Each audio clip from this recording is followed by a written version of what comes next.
Pak, apa kalau ditimpa dia penyakit Pak, 3 nan hilang tu, nan diambil dia Allah. Pertama selera makan, kedua keceriaan, apa lama itu Zak?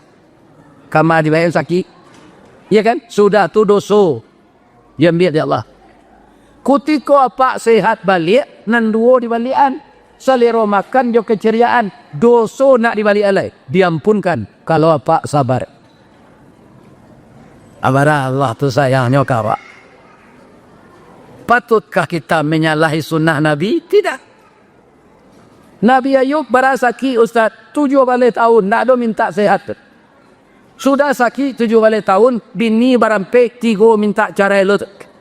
Ayub cara lah kami lai, ku ayam nak tak talu ke dolai, anak ke kami arok, anglah sakit panjang saja. Alhamdulillah kata Nabi Ayub, sebenarnya ndak ada alasan dan tapik dan boh, kerana kalianlah meminta ambo carian kalian.